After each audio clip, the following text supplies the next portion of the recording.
মাছগুলো সুন্দর লাল লাল করে ভেজে নিয়েছি। আচ্ছা, মাছগুলো পুরো ভাজা হয়ে গেল। এইবার গরম তেলে পেঁয়াজটা দিয়ে দেবো। পেঁয়াজটা ভালো মতো ভাজা হোক লাল লাল করে।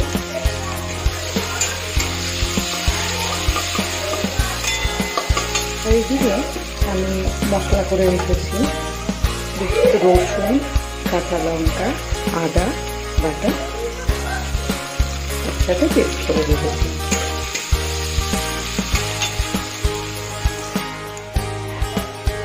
পেঁয়াজটা সুন্দর করে ভাজা হয়ে গেছে লাল লাল করে। এবার এর মধ্যে দিয়ে দেবো বেশ কিছুটা লঙ্কা।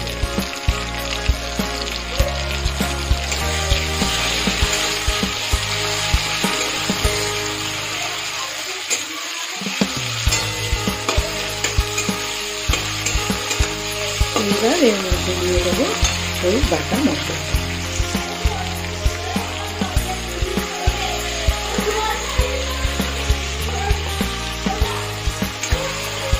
এবার দেবো এর মধ্যে সমস্ত ধরনের গুঁড়ো মশলা। এবার এর মধ্যে হলুদ, লঙ্কা গুঁড়ো আর সাথে দিলাম কালারের জন্য একটি কাশ্মীরি লঙ্কা। এবার ভালো করে মশলাটা কষাতে হবে যতক্ষণ না তেল বেরিয়ে আসে।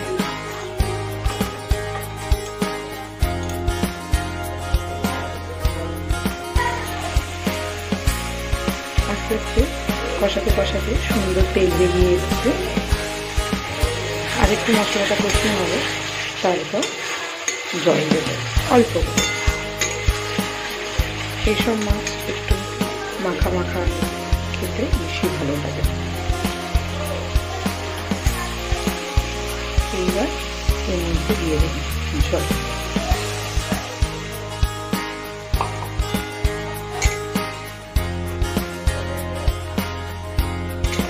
এবার এটাকে ভালো করে ফুটতে দেবো। ভালো মতো ফুটে গেছে। এবার মাছটা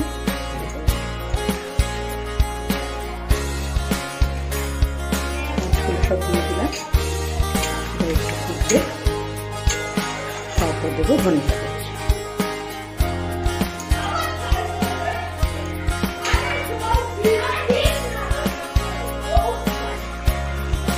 এবার ওর মধ্যে ধনে পাতা কুচানোটা দিয়ে দেবো। আমার ভিডিও আপনাদের কেমন লাগলো বন্ধুরা প্লিজ একটু কমেন্ট করে জানাবেন। টাটা বন্ধুরা।